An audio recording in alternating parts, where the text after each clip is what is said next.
Since 2015, Jared Stillman has rocked Nashville sports. That team freaking stinks. And now he's back. The takes are hotter than ever. I mean, let's be honest, he just can't coach. Welcome to Stillman and Company.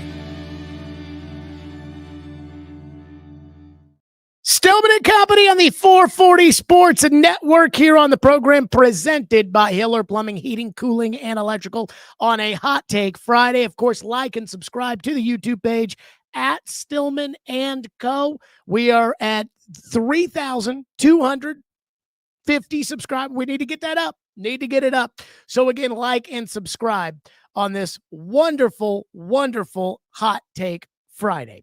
So who watched Thursday night football last night? I did. By the way, I'm trying to watch the Predators, who are playing in Sweden right now for what I hope is one of the last 2 days of Andrew Burnett's coaching tenure. And the technical difficulties on the Poverty Network, that is the FanDuel Sports Network, is just absurd. But who watched Thursday night football last night?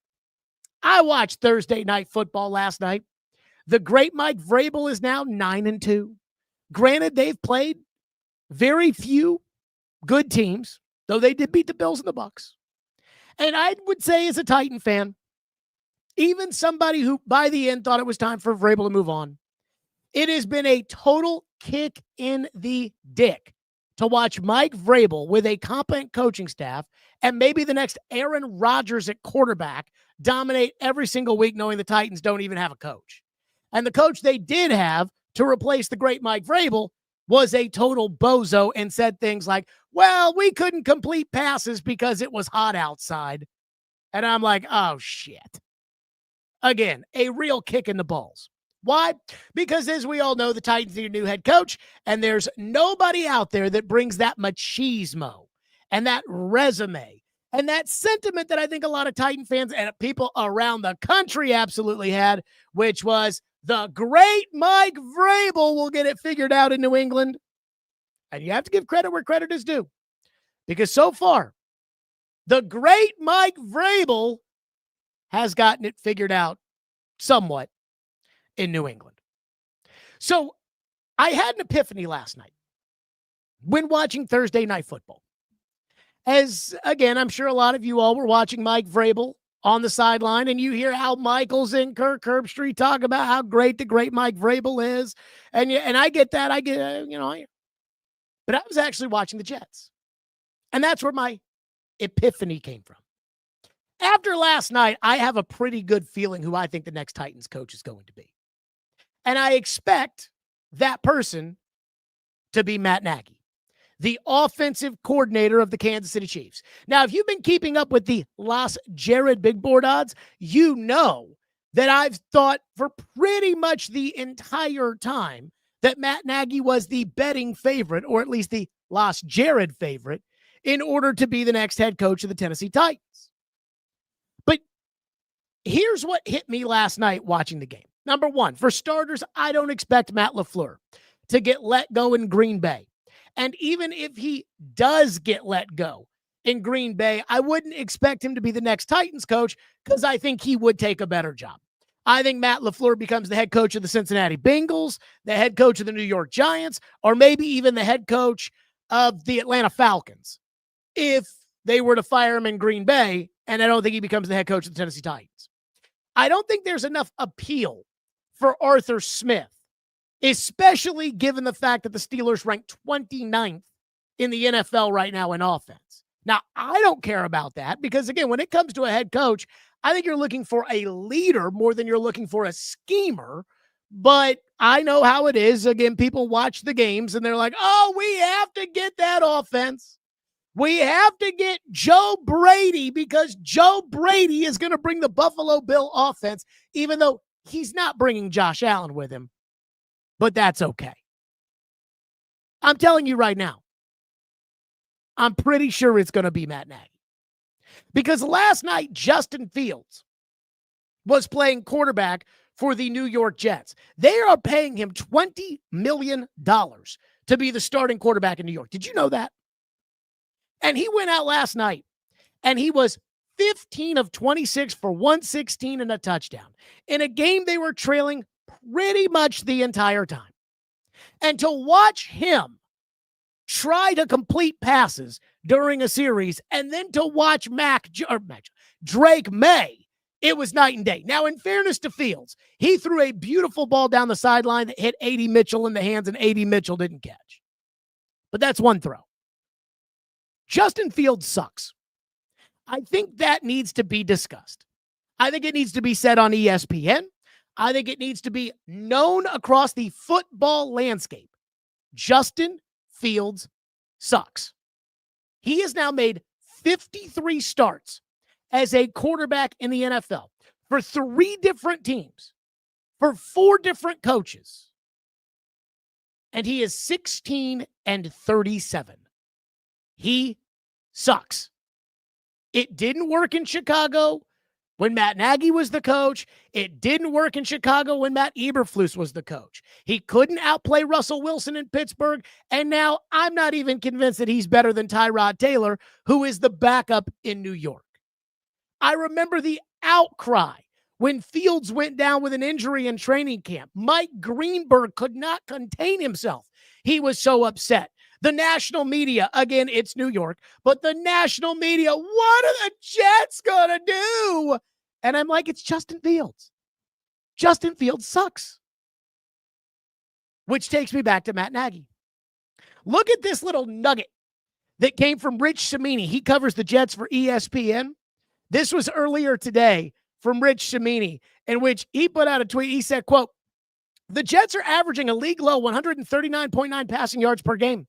That would be the lowest in the NFL since the 2022 Chicago Bears, 130.5. Common denominator, Justin Fields at quarterback. Justin Fields sucks." Which takes me back to Matt Nagy and why I think Matt Nagy is going to be the next head coach of the Tennessee Titans. Matt Nagy was 34-31 in Chicago. He was the 2018 Coach of the Year, and he did that with Mitch Trubisky as his quarterback.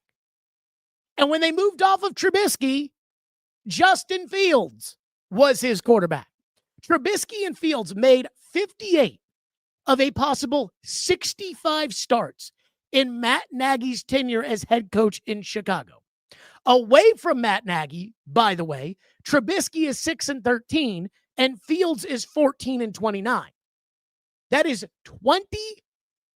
20-42.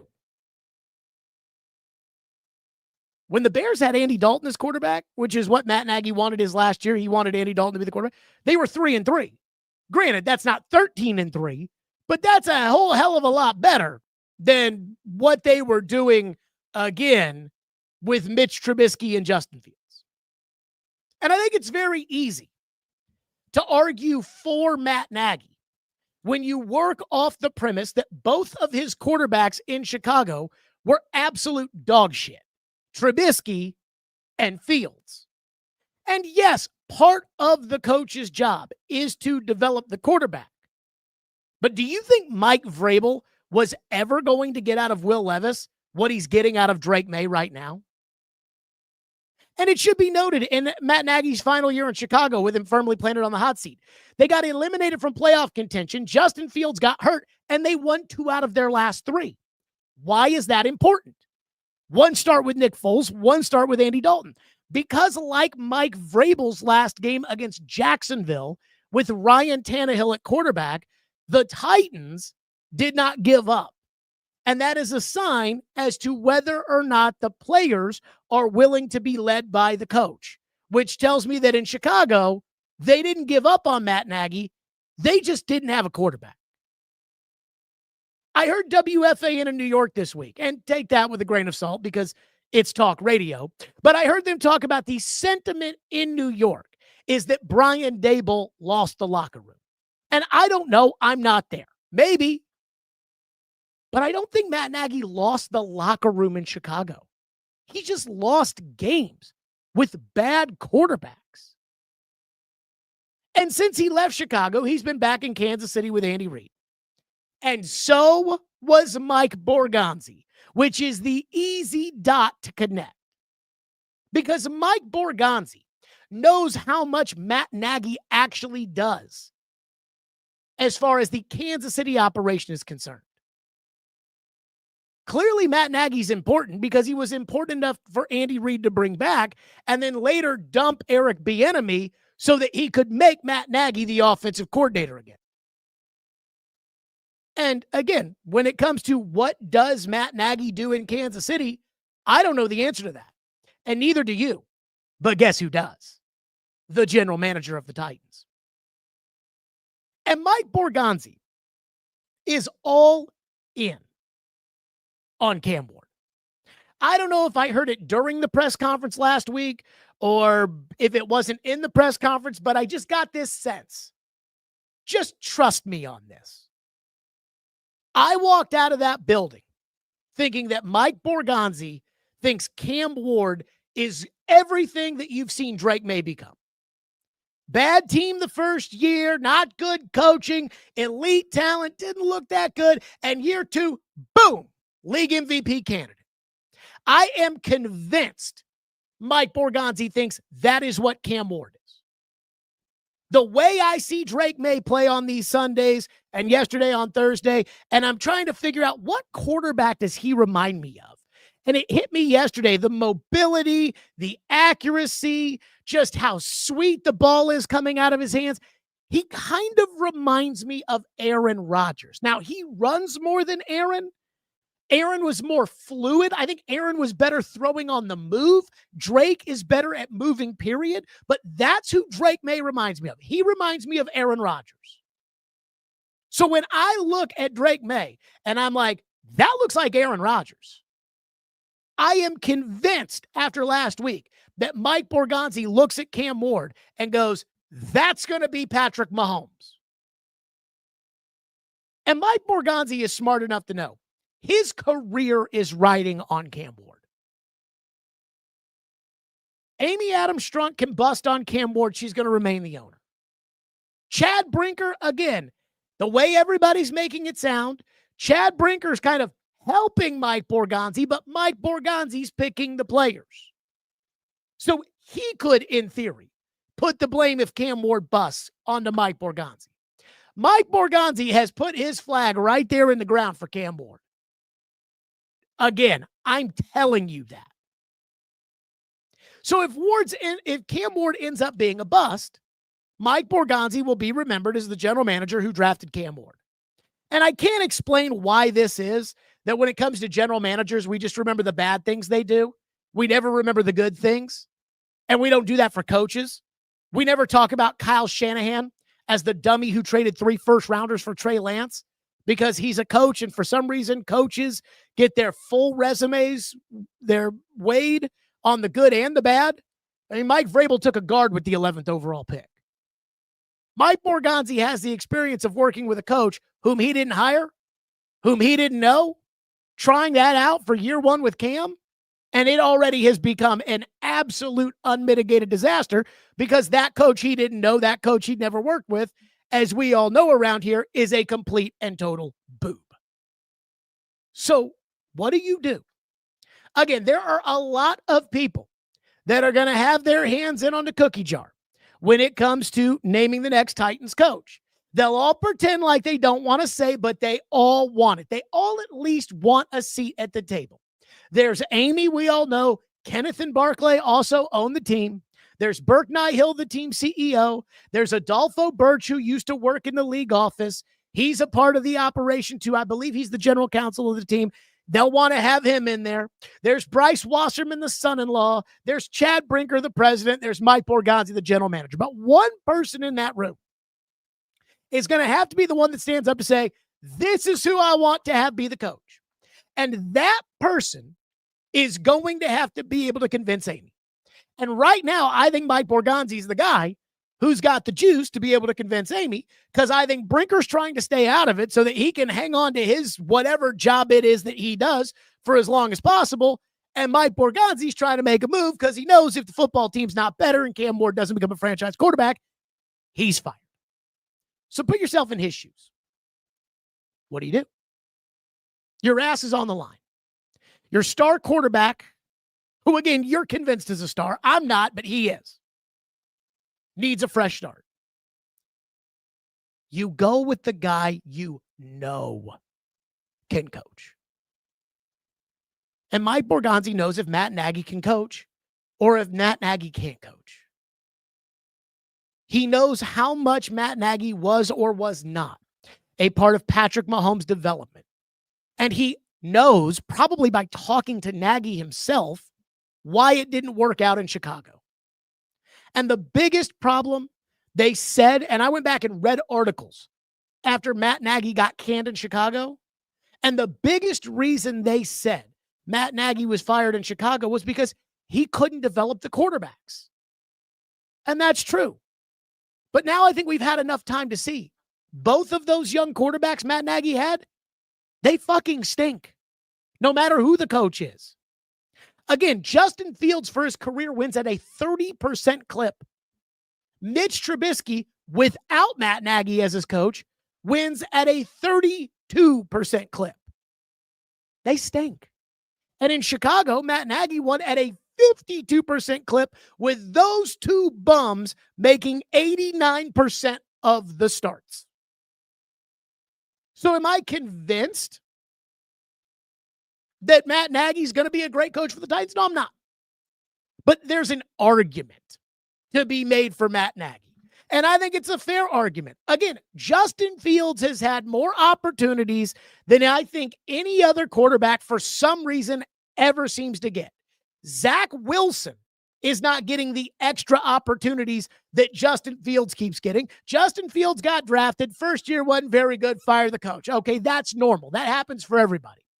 Justin Fields wasn't very good again. Well, we're going to keep him. We're going to pass the quarterbacks. We've got the number one pick, but we're going to pass on C.J. Stroud. We're going to pass on Bryce Young because we believe in Fields. Trade the pick.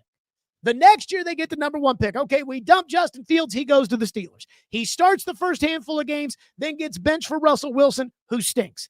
And then he goes to the Jets and cannot complete a forward pass. And the owner of the team is on the record saying, our team's not that bad. Our quarterback just sucks. I've never seen a quarterback get this many chances. Vince Young didn't get that many chances. So again, when it comes to Matt Nagy, he won 52% of his games with two of the shittiest quarterbacks in the NFL. And I'm convinced that if Mike Borgonzi goes to Chad Brinker and says, I want Matt Nagy, when Amy asks about the Chicago stank, you really will be able to wash it away with, he inherited Mitch Trubisky and had a rookie Justin Fields. And those guys have gotten multiple coaches and multiple general managers fired. Again, go back to the great Mike Vrabel. Go back to his tenure. Because the great Mike Vrabel wasn't so great with Marcus Mariota and Will Levis at quarterback, was he? He was good with Ryan Tannehill. He's awesome right now. Granted, not really playing a lot of good teams, but he's awesome right now with Drake Maye. If you really think that Cam Ward is the next Mahomes, and I am telling you, Mike Borgonzi believes that Cam Ward is the next Mahomes, and you know Matt Nagy, and you know he's a good coach, and you know he just had those bums at quarterback in Chicago, you hire him. Because the alternative is doing a job interview with somebody that you do not know or that you don't know very well and hoping that they can be a good coach. So I'm saying it today. I'm calling it. You know, we used to have the guarantee list. I'm not guaranteeing this, but I am calling it.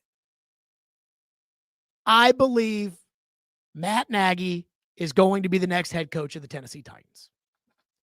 And when that happens, I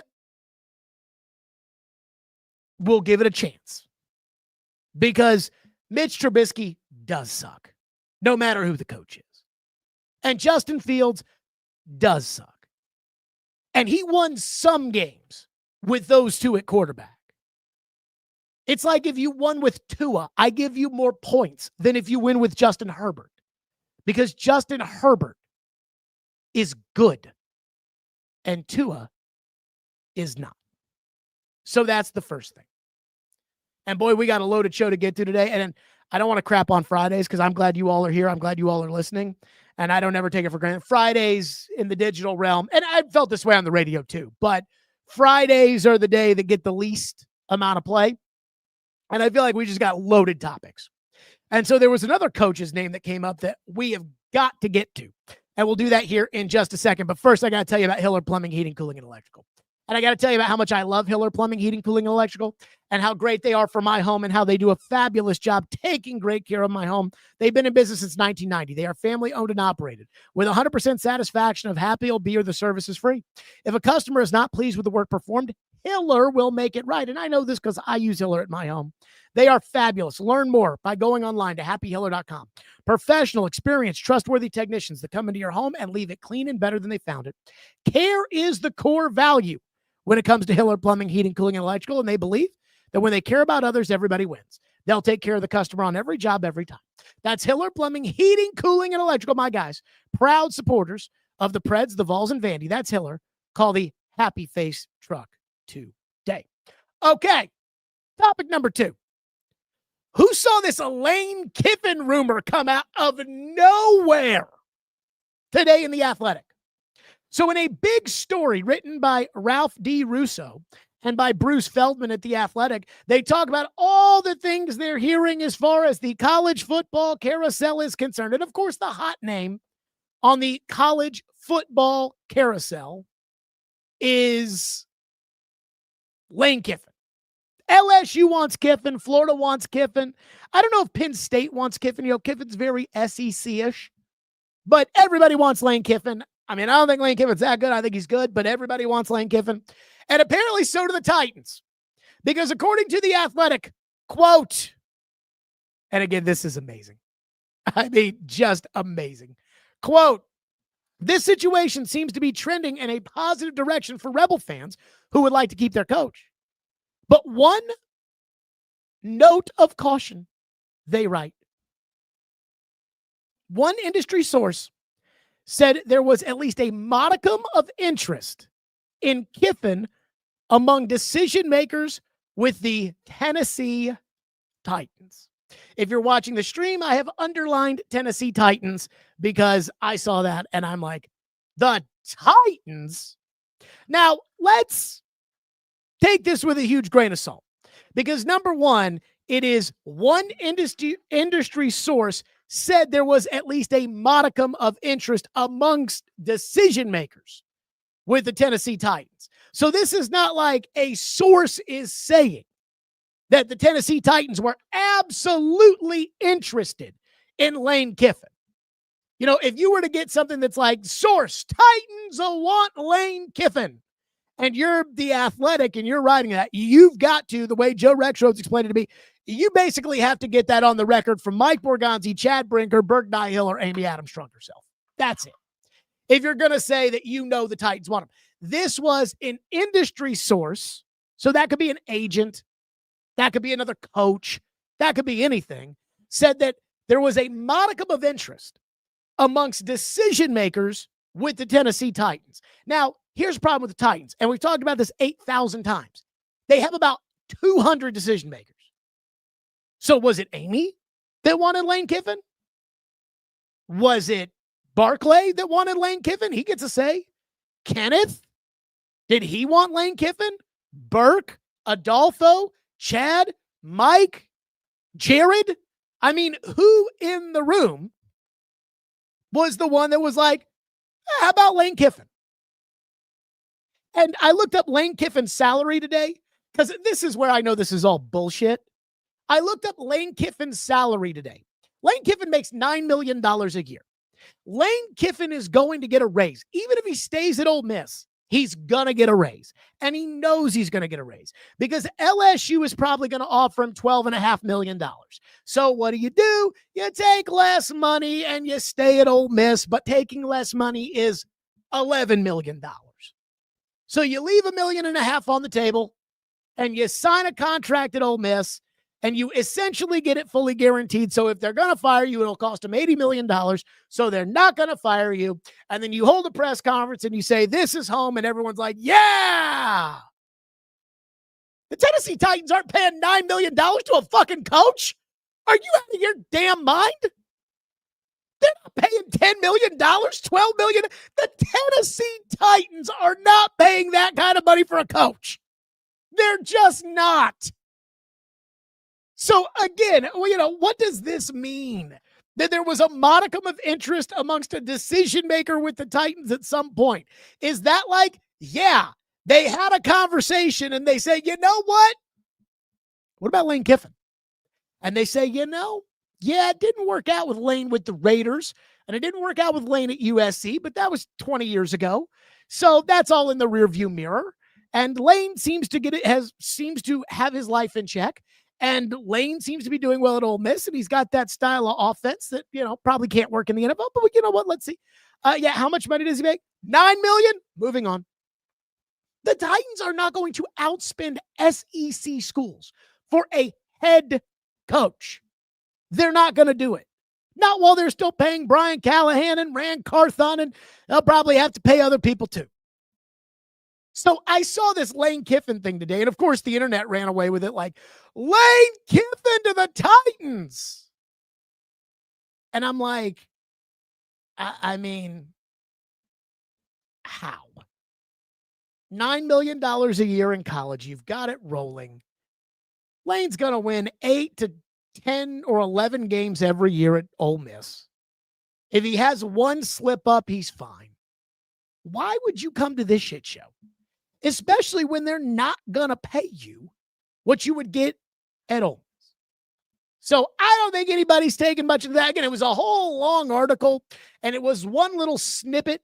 And again, the exact wording was, according to an industry source, one industry source said there was a modicum of interest among decision makers with the Tennessee Titans.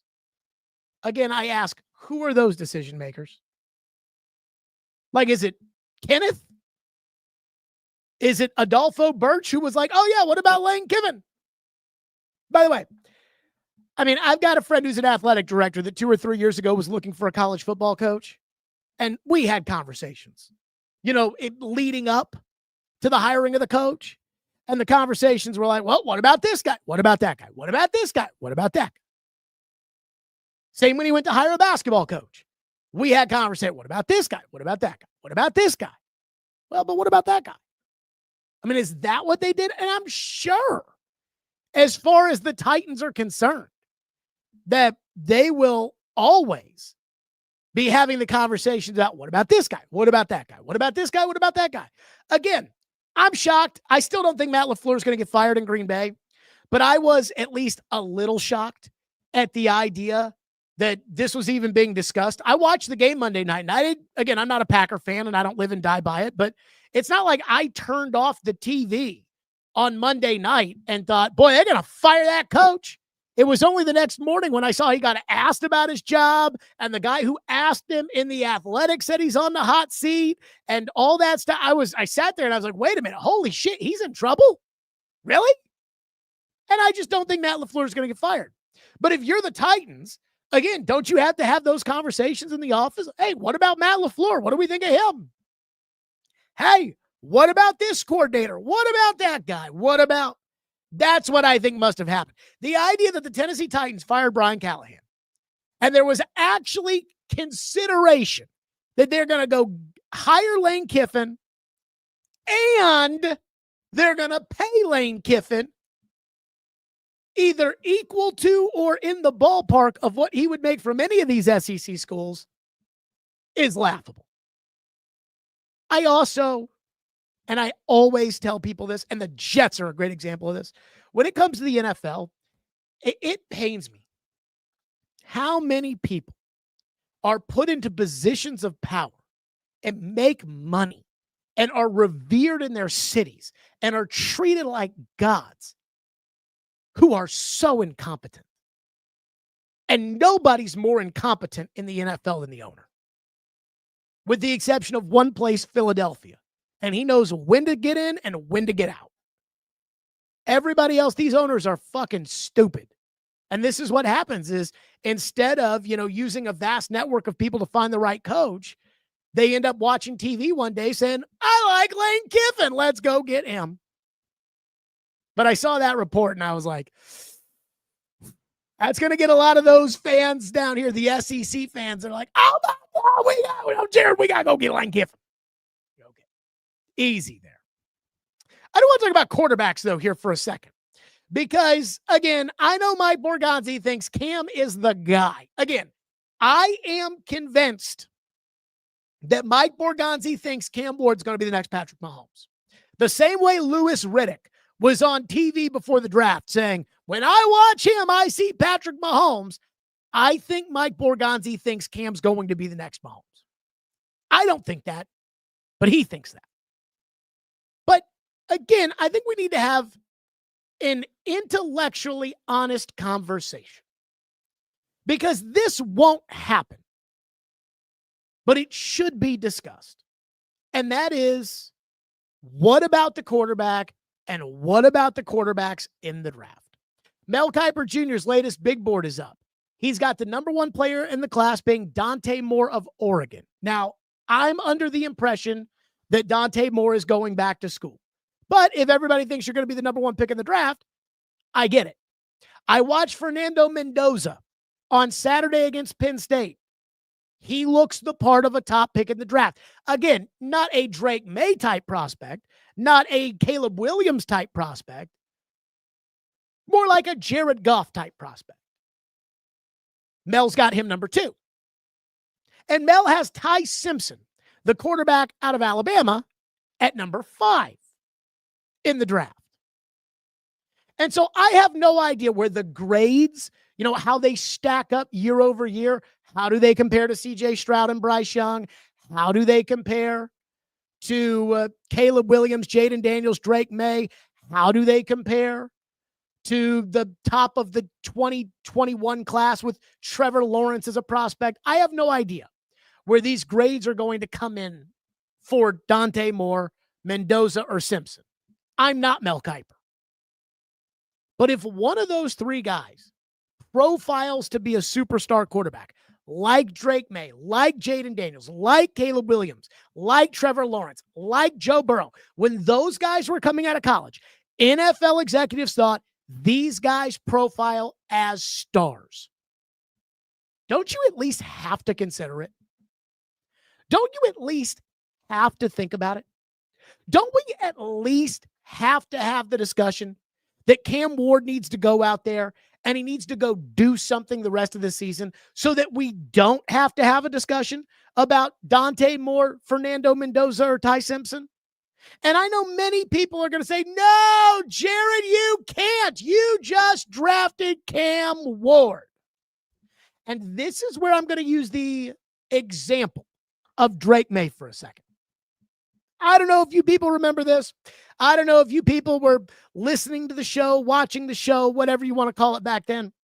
But in 2024, in the spring of 2024, rumors were swirling, and these rumors would be incorrect, but rumors were swirling that Drake Maye was following on some draft boards.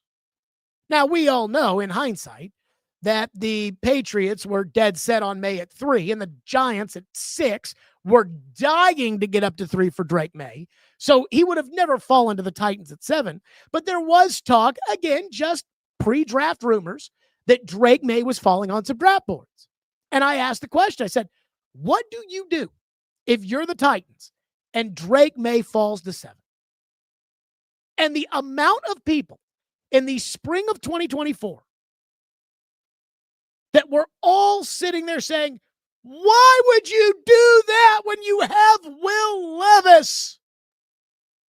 Answers my question for how simple-minded some of the thinking about what decisions should be made inside the league can be. We have our guy. Do you? Again, this was Will Levis we're talking about. I had Caroline ask Tim Hasselbeck on the midday show at the time. I said, ask him what happens if Drake Maye falls to 7, because Hasselbeck was calling ACC games, and Hasselbeck loved Drake Maye. And I said, ask Hasselbeck. And Hasselbeck was like, if he falls to 7, you take him. And then everybody was like, well, but you have Levis. And then so would you trade? And I was like, if I'm the Titans and Drake Maye falls to the 7th pick, I am taking Drake Maye. And then I am turning around and I am trading Levis. And I'll probably get a 2nd-round pick in return for Levis. I will not get the value of what I used on Will Levis when I trade him, because everybody knows, well, you just took Drake Maye. Obviously, that's going to be your quarterback in the future, not Will Levis.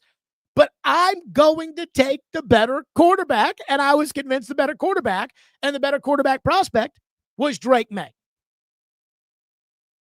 And yet, at the time, a lot of the response I heard was, this is such a stupid topic you're talking about on the radio.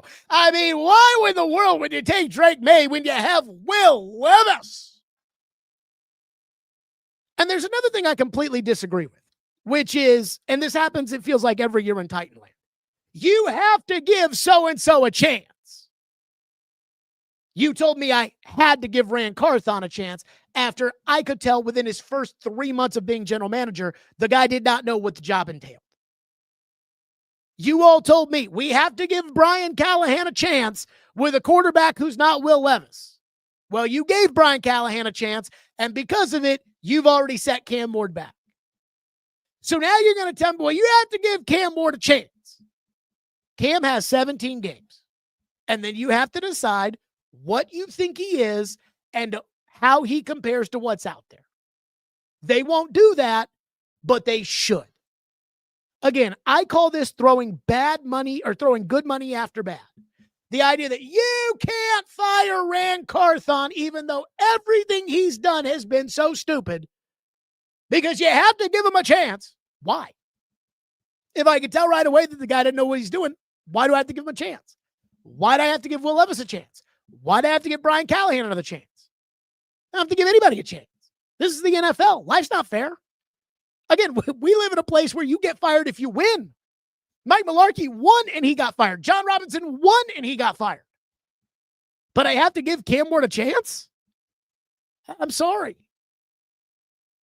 And so, again, I'm just using Drake Maye and what he's become as the example. And the arrogance of, why would you want Drake Maye when you have Will Levis? Because without really studying it, and I mean, again, I watched Mendoza play on Saturday. I've watched Ty Simpson. He's impressive, but, limited sample size there. And Dante Moore, again, I think he's going back to college, but who knows? I don't think these guys profile to be Caleb Williams or Drake Maye when we knew a year before they were eligible, like, hey, next year, Caleb Williams and Drake Maye will be in the draft. But again, a lot of you would have hypothetically passed on Drake Maye because you had Will Levis. Brian Callahan was quoted in an Albert Breer story that he told Rand Carthon that he didn't think any of the guys coming out that year were better than Levis. Again, Drake Maye, who looks like Aaron Rodgers in year 2. You don't think that guy's better than Will Levis? Brian Callahan didn't think so. But then again, Brian Callahan's an idiot. So why make the same arrogant mistake twice? And when I watch Drake Maye every time, and again, I love Drake Maye, when I think his sophomore year, I was like, that guy is awesome. And coming out, I thought Drake Maye was the number 2 quarterback in the class. I thought Drake Maye was, if I were picking for the Commanders instead of Jaden Daniels, I would have taken Drake Maye. This time last year, I looked like an idiot for having said that. Now I feel somewhat justified in that. I saw the report that Ryan Poles, the general manager of the Bears, who I think nothing of, laughed at Drake Maye's college tape. Drake Maye might be better than Caleb Williams. Drake Maye's awesome. The guy looks like Aaron Rodgers right now. And again, a lot of you were like, we don't need him. We've got Will Levis. And I just think that's a little crazy. Okay, let's talk about the game on Sunday for a second, shall we? This is the thing I hate about a team that sucks.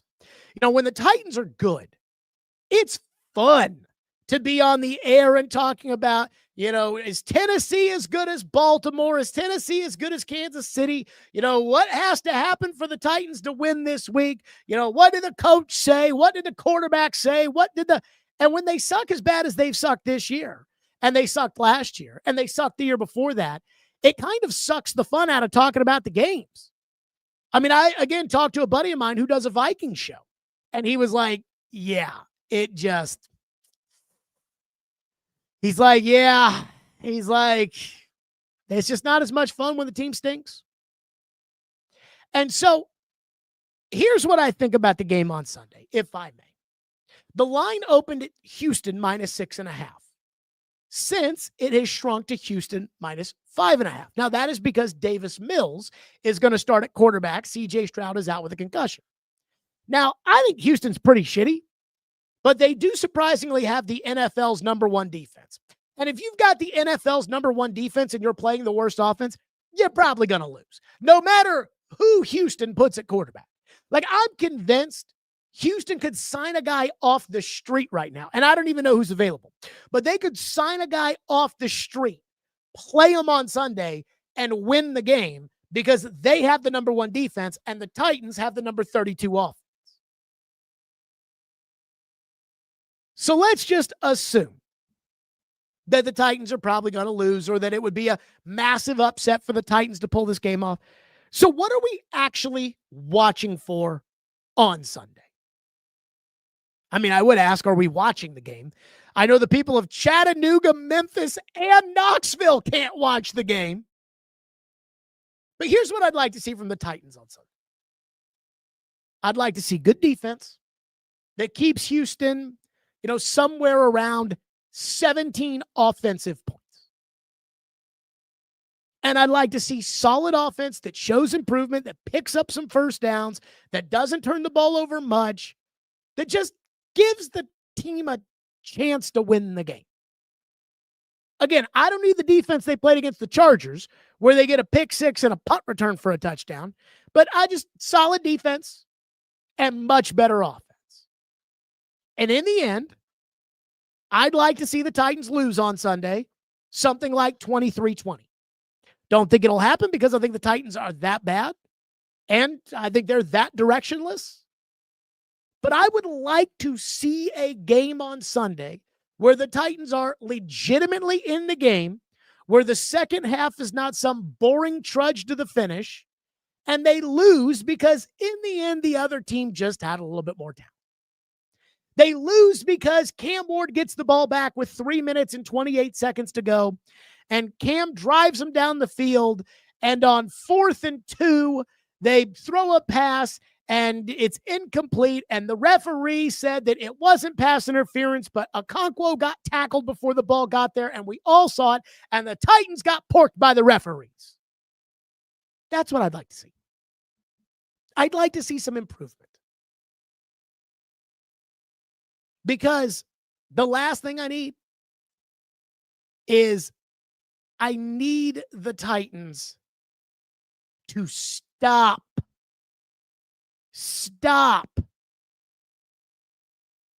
with the idea that they're going to win some of these games, because they need to lose. They need the #1 pick this year. And they either need the #1 pick because if Ruben Bain is Sam Brookhouse yesterday, he used to be the lead draft analyst at Sumer Sports. He's now their lead analyst. He said yesterday he thinks Ruben Bain is like Terrell Suggs. Terrell Suggs was a great pass rusher for like 15 years. Sold. I'll take it. If that's the best player in this class, do it. If you can trade out and get a haul, do it.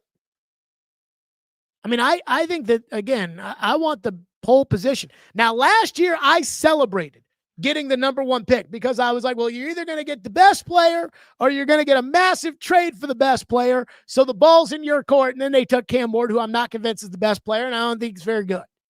So in hindsight, I think it was a bad thing that they got the #1 pick last year. But again, that's just because I think their decision-making is bad. I want the #1 pick this year. The last thing I need is the Titans to win some football games that are absolutely meaningless. Now, they're not going to win on Sunday, so we don't have to worry about that. But, oh, my goodness gracious. Woo! Unbelievable. So, I have to hit this. This is just, a lot of people are mad at Rand Carthon. Anybody see this? So Rand Carthon now works for CBS Sports. He does the Rick Spielman podcast that I used to love with Ryan Wilson. It's called the With the First Pick podcast. Rick Spielman went to go be a senior advisor with the Jets, and they've replaced Rick Spielman with Rand Carthon. Now, this should not surprise you that I have completely stopped listening to that podcast because the last thing I care about is what Rand Carthon thinks. A lot of people are going to say, oh, yeah, here you go. This is a former general manager, former GM. What do you think? And it's like, trust me, you people, you do not want to hear what Rand Carthon has to say. And so Rand Carthon is absolutely getting smoked because they have given out draft grades, the 2025 NFL draft regrades. And he is getting smoked from one of the guys on the McAfee show who's all mad as a Patriot fan that he gave Will Campbell a C+, to the fact that he's given Jackson Dart back into the first round, 14th in the league in QBR, and he gives Jackson Dart a C+. And Rand Carthon, by the way, gave Cam Ward a C-. Somehow Travis Hunter, who was supposed to be this dual threat, both sides of the ball dominate, be a star, be Justin Jefferson on offense and Patrick Surtain on defense, is already hurt out for the year. He gets a B-. So Rand Carthon's put out his grades. And everybody just around the country is just dogging Rand Carthon. So I have two thoughts on this. Number one, when I see everybody dogging Rand Carthon, when I see people in New York saying, a C+ for Jackson Dart, what the fuck? Or I see Boston Connor from the McAfee show tweeting out, hey, Rand Carthon, shut the fuck up. I have to laugh because I spent 2 years every day talking to Titan fans about how incompetent Rand Carthon was. I saw it right away. I saw some of the moves. I saw some of the things he did. I saw some of the things he said. And I'm like, this guy doesn't know anything. Oh, no, Jared, you don't get it. His dad used to coach football. He knows football. He played football. He was a big part of the 49ers and their success. I'm like, guys, I used to work with the best general manager in the history of the Tennessee Titans. That is an inarguable fact. And there's about 87 things he taught me over a 5-year period. And I was very resistant to listen to some of these, being a moron, which I am. But pretty much every commandment that guy had, this guy breaks. Again, for 2 straight years as general manager, he went into the year thinking Nicholas Petit-Frere could be the right tackle of this team. Andre Dillard at left tackle. What would Rand Carthon grade himself for the fact that he used the 7th overall pick on a left tackle who is now playing right tackle? I mean, what? F. So for 2 years, I tried to tell people this guy is incompetent. And now I think his analysis is kind of showing that. So that's the first thought I had. I'm kind of laughing when people are now like, what's the matter with Rand Carthon? I told you this last year. He doesn't know football. He doesn't. I kept saying things like, I could do a better job. And I'm not telling you I could do a better job than Mike Borgonzi. I'm not. Although, I will say, if I was general manager of the Titans, Sam Darnold would be the quarterback, and I think Sam Darnold's better than Cam Ward, but that's a different discussion. I do not think that I know more than Mike Borgonzi. I think I'm just maybe a little less optimistic than Mike Borgonzi about what Cam Ward's going to be. We'll see who's right or wrong about that. I'm telling you, I know more about football than Rand Carthon. And this is an example where everyone around the country is like, what? Now, the C- he gave to Cam. I got to ask the distinguished gentleman, TDG, what do you think? You love Rand Carthon and you love Cam Ward. I don't think Rand's wrong that Cam's worth a C-. I think that's probably what he's been. Again, a C is average. I don't think Cam's been average. So if you haven't been average, you're average minus. Again, I think Will Campbell's C+ is ridiculous. Starting left tackle. And by the way, I got questions on this Will Campbell thing because I watched him last night too. He looks like a guard.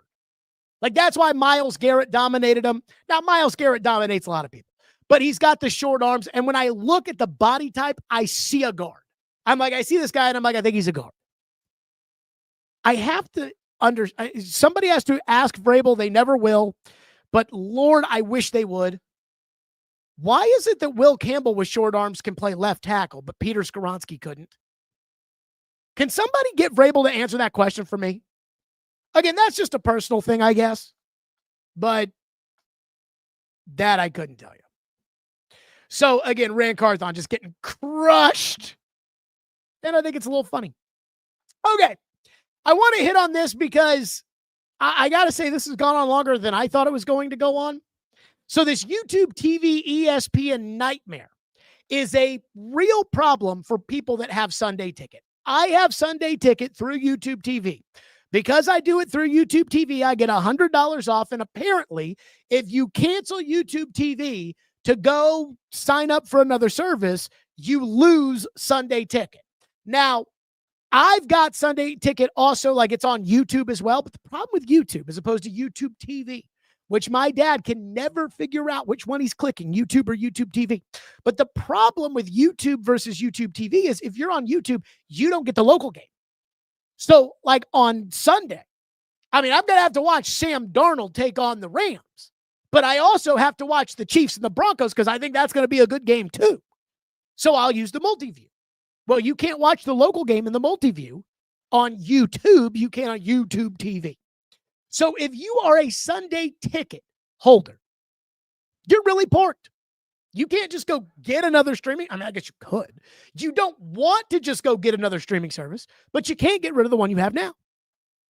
So here's my advice. I really looked at the broadcast schedules. And here's my advice for what I think people with YouTube TV should do, especially the ones that don't want to get rid of it, especially the ones who want to be able to watch the good college football and still want to watch Sunday Ticket and watch YouTube TV the way that they have. Go get an antenna. I was actually driving maybe 2 weeks ago. I went and dropped Lindsay and Jack. They went out of town, so I dropped them off at the airport, and I was just driving back. And I saw that this old furniture place is now an Electronic Express outlet. And I just went in because, again, as you all know, I'm buying that 100-inch television, and so I wanted to see if they had one there. They did not. But I was like, whatever, fuck it. And I went into the Electronic Express outlet. And for about $20, they had an over-the-air antenna. And that's what you can buy them for on Amazon. And YouTube TV is giving YouTube TV subscribers, now you have to work for it, which I think is kind of bullshit, but they are giving YouTube TV subscribers a $20 credit. And if you were to buy an over-the-air antenna, which would not give you ESPN, it would not give you ESPN2, it would not give you the SEC network, but you would get ABC. So here's what you'll get this weekend if you go with an over-the-air antenna. Bama, Oklahoma, Texas, Georgia, Notre Dame, Pittsburgh, and Cowboys, Raiders on Monday Night Football, because they simulcast oftentimes Monday Night Football on ABC and ESPN. I'll tell you, that Cowboy Raiders game is going to do a great rating because it's the Cowboys and the Raiders. But boy, those two teams stink. But again, Bama, Oklahoma, I got to watch that. Texas, Georgia, I got to watch that. Here's what you're not going to get if you were to have the antenna and you just didn't get ESPN. NC State, Miami, South Carolina versus Texas A&M, Florida, Ole Miss, New Mexico State, Tennessee. Now, would I like to watch New Mexico State, Tennessee, or at least have the option to watch New Mexico State, Tennessee? Absolutely. I'd love to have the option to watch New Mexico State versus Tennessee. Would I like to have the option? Sure. But I don't have to have NC State, Miami. I have to have Bama, Oklahoma. I have to have Texas, Georgia. I have to have the Cowboys and the Raiders on Monday Night Football. Over-the-air antenna. Now, I don't have to do this because I guess with Xfinity, the internet that I pay for, I get Xfinity Stream. I get like the local channels, which is great for ABC. So I get ABC on the Xfinity to go around my YouTube, but an over-the-air antenna solves your problems. So that's the thing. Again, you're not going to get the ESPN stuff, but the ESPN stuff's not really that good. Somebody put out there, they were like, ESPN put out there, don't miss the great college hoops this weekend. I'm good.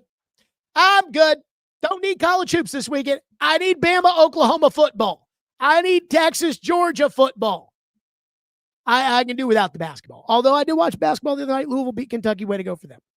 So, again, if you're one of these people, you got Sunday ticket, you don't want to lose Sunday ticket, you like YouTube TV.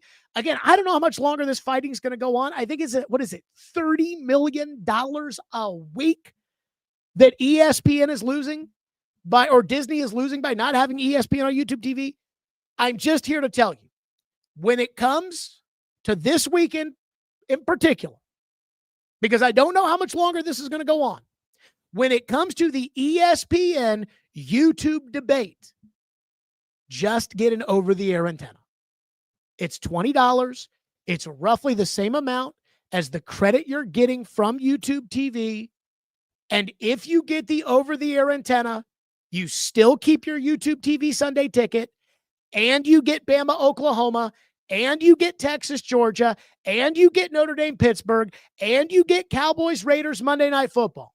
You miss out on NC State, Miami. You miss out on South Carolina and A&M, Florida and Ole Miss, and the SEC and ACC networks. Again, I don't know what your schedule is like on Saturday. I can live without the SEC network games. I can live without the ESPN games. I cannot live without the ABC games. So that's my thought on that one. Okay, let's do some six-pack picks as far as I'm concerned. And apparently Alex says that he bought his. He's got an over-the-air antenna. He bought his at Lowe's. So I don't even, you know what? I think I might want to get that. And I'll tell you why, too. Because all of these networks have issues with all of these providers at some point. Last year, ESPN and DirecTV got into it. In years before, it's been Fox. It's come right down to the wire. Remember, there was talk about Fox and YouTube TV when it came to Texas, Ohio State at the beginning of the year. So I say you should just buy one and put it on your main TV. You don't need to buy 10. You only need it on one TV anyways. All right, six-pack picks. Boy, last week was not a very good week for the old six-pack picks. 2-4. We are 30-5 on the season. Not loving it, if I have to be honest. All right, let's get right into the picking. We start with college. Again, ABC. Good triple header on ABC once again. ABC getting the SEC has been fabulous because we get Notre Dame, Pittsburgh. Then we get Oklahoma at Bama, Texas at Georgia. Number 11, Oklahoma. At number 4, Bama. 2:30 ABC. Bama 5.5-point favorites. I got to tell you, I haven't bought Oklahoma all year. And I know they lost to Texas and John Mateer was hurt. I picked Oklahoma to beat Michigan because I don't think Michigan's very good. I am going to take I'm going to take Alabama. Again, what happened with Alabama in that first game, I can't explain, but I think Alabama's fine. I think Alabama's pretty good. I'll go Alabama. I think they cover the 5.5. 6:30 ABC, number 10 Texas, number 5 Georgia. Georgia 6.5-point favorites. Give me Georgia. I do not buy Texas. I know they beat Vanderbilt. That game was at home. If this game were in Austin, I think I would take Texas plus 6.5, still expecting Georgia to win. I'm going to take Georgia to win. I'm going to take Georgia to cover the touchdown spread. I know they beat Vandy. I know they beat Mississippi State. I know they beat Kentucky. This is Georgia. And even though this Georgia team is not the typical Kirby Smart team I'm used to, Georgia, I think, will win. And Georgia, I think, will cover. How about a great day? And I mean a great day of NFL football. And that doesn't even include the crappy international game, which is Washington and Miami. Woof. But 3:05 Fox. Most of the country is not getting this unless you've got Sunday ticket. Seattle at the Rams. The Rams are a 3.5-point favorite. I'm not getting off the Sam Darnold bandwagon. And I picked against the Rams last week and lost. Maybe that's why I'm 30-5. I am not getting off the Sam Darnold bandwagon. I think, and we had Sam Brookhouse from Sumer Sports on yesterday, and he's still skeptical that the Seahawks are just beating up on bad teams. Let's see Sam Darnold. I think Sam Darnold will do it. On the road, at L.A., 305 Fox, Seattle wins outright. They're 3.5-point dogs. I'll take the Seahawks. Plus 3.5. This is the game of the week on CBS. This is why nobody is getting LA and Seattle. This is why Fox is not showing a lot of the local area, the Titans game, because the big game, CBS wants the entire country to watch. The NFL wants the entire country to watch. Kansas City at Denver, 325 CBS. Kansas City is a 3.5-point favorite. Give me the Chiefs. I know if the playoffs started today, Kansas City would not be in. I think Kansas City is going to get into the playoffs. I think Kansas City's going back to the AFC title game. I think Denver can't score. I'll take Kansas City. Even on the road, I'll take Kansas City minus 3.5. Sunday Night Football. Again, I think this is a great weekend of football. You got Buccaneers and Bills at noon. Then you get the Seahawks and the Rams, Kansas City, Denver, and Sunday Night Football, Detroit and Philadelphia, 7:20 NBC for Sunday Night Football. Philly is a 2.5-point favorite. I'll take the Lions.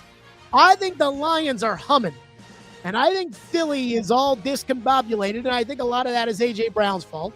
And again, every year they're changing out the coordinators, so that's always something that Sirianni's got to figure out. I think it's all discombobulated in Philadelphia. I think Detroit goes on the road. I don't love a dome team mid-November going to Philly. I don't love it, but I'll take the 2.5. Give me Detroit plus 2.5 on the road at Philadelphia. And finally, the Titans at home on Sunday. Houston, noon on Fox. You cannot get this game without Sunday ticket in Knoxville, Memphis, or Chattanooga. Wild. Houston is a 5.5-point favorite. I will take the Texans. The Texans have the number 1 defense in the NFL. The Titans have the 32nd ranked offense. The best defense versus the worst offense. I don't care who plays quarterback in that game. I don't care if you switch the quarterbacks in the two teams. I don't care if Brandon Allen is playing quarterback for the Texans. I don't care. I'll just tell you, I'm taking the Texans. I think the Texans will win this game. I think this will be like every other game. It'll be fun for about a quarter and a half. Then the Texans will start to pull away, and then the Texans will win this game something like 31-13. So go ahead and put me down 31-13. Texans on Sunday. I'll go ahead and take that. I hope it's a better game, but that's what I think will happen. That's it for us. Thanks to Hiller Plumbing, Heating, Cooling, and Electrical. Like and subscribe. Subscribe wherever you get your podcasts. Everybody have a great weekend. Stillman and Company, post-game live right after the Titans and the Texans right here on the 440 Sports Network.